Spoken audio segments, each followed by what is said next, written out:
purpose of this presentation is to explain why I believe that it would be more beneficial for the United States to ensure that religion and government remain entirely separate. This is a topic that relates all the way back to the founding of the United States. In the early 17th century, the Pilgrims came over from England to escape religious persecution. After them, many other people came seeking a home in which they could freely practice their religion. Before the nation was formed, several religious groups formed their own settlements separate from each other, such that they could freely practice their religions without the fear of backlash or interference. However, once the nation was formed, the people living in the colonies had to come together despite their religious differences to create a country and a fair constitution. In the Constitution, it was determined that Congress shall make no law respecting an establishment of religion or prohibiting the free exercise thereof. This was done in order to protect citizens of all religions. This clause also prevents Congress from choosing a national religion, favoring any particular religion through its actions, or choosing preference of a religious or non-religious nation. Many may argue that the Founding Fathers founded the United States on Christianity. The most famous example is George Washington. George Washington stated that, of all the dispositions and habits which lead to political prosperity, religion and morality are indispensable. George Washington made many references to an almighty being and religion. I believe Washington, among other politicians, used religion as a tool to bring people together. Washington's terms in office were during a time when the nation was fragile and needed unity more than ever, as the country had just come out of the Revolutionary War and was brand new. Though Washington typically kept his religious references vague, they tended to favor Christianity. Washington may have been one of the first politicians in the United States to use religion to his advantage, but he was certainly not the last. Dwight D. Eisenhower signed a law establishing the phrase, "In God We Trust," as the nation's motto in 1956. Many use this in their argument that the United States is founded on and should prevail as a Christian nation. However, similar to Washington's terms, Eisenhower's terms also were during a time when the country was uneasy and needed unity and reassurance. The Cold War was still going on with the Soviet Union, and the Soviet Union had just tested their first hydrogen bomb in the time period before the motto was established. Several other countries were also testing their own atomic bombs, which incited fear of a Third World War in the country that was still recovering from the Second World War. Eisenhower said, "Basic to our democratic civilization are the principles and convictions that have bound us together as a nation. Among these are personal liberty, human rights, and the dignity of man. All these have their roots in a deeply held religious faith and a belief in God." Referring to God in this context indicates that without God, personal liberty, human rights, and the dignity of man are not possible, which is not true and not inclusive of citizens who do not hold the same religious beliefs or any at all. I believe that Eisenhower's purpose in making the motto, "In God We Trust," was because he needed to bring comfort and ease the minds of the American people.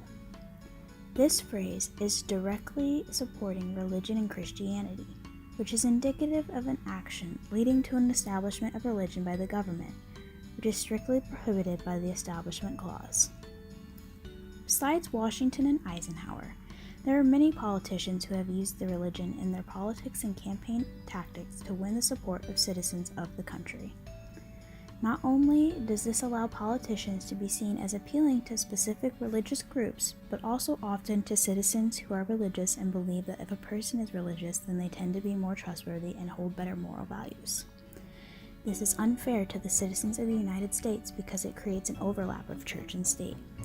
And if politicians are openly using their religion in campaigns or in their decision-making, a religious bias is created with the government. Even if the Founding Fathers intended the nation to be based in the Christian faith, that does not mean that it should be based in the Christian faith today, and it does not mean that religion should have any overlap with the government. The nation was never declared a Christian nation, Christianity was just very prevalent and practiced at the time of the founding of the country. But according to this argument, the nation was also founded on slavery, a lack of women's rights, and child labor, amongst other concepts. Because these concepts became outdated in the changing society, the country made amendments and laws to eradicate these issues and create a more fair and equal environment for all citizens. This being said, it is not fair to allow government to actively show support of any religion. This is inclusive of the national motto, as it is not suitable for the changing times of our country that supports a religiously and culturally diverse community. More recently, there was a dispute about an inscription that was placed above the doorway to a visitor center at the Capitol in Washington, D.C. The phrase, "In God We Trust," had been inscribed directly above the door. This is not fair and violates the Establishment Clause because the visitor center is a part of a government building.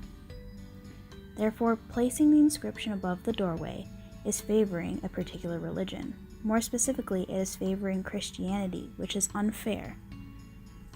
It was stated that if the inscription instead read, "In Allah We Trust," there would have been an outrage, as that would clearly be a phrase in support of the Islamic faith.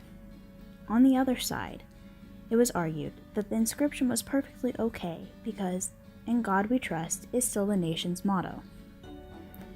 "In God We Trust" should not be the nation's motto for the same reason why it would not be fair for "In Allah We Trust" to be placed as the writing above the visitor center doorway. It is clearly in support of religion and very outdated.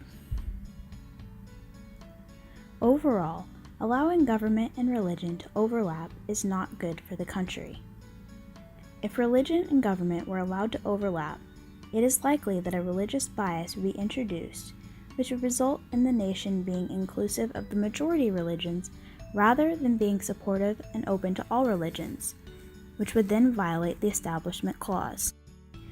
Furthermore, allowing religion to be incorporated into government could result in disputes over what religion should be allowed to be represented, and this could also result in discrimination across various religious groups, or eventually could lead to the nation's leaders establishing an official religion that would violate the Constitution. Such an establishment of religion could cause the country to historically digress and result in an increase of religious discrimination and persecution. These are the very same problems that the first American settlers fled to America to escape from England. In this case, I believe that the risks far outweigh the potential benefits, and that is why I believe that there should remain a firm separation between church and state.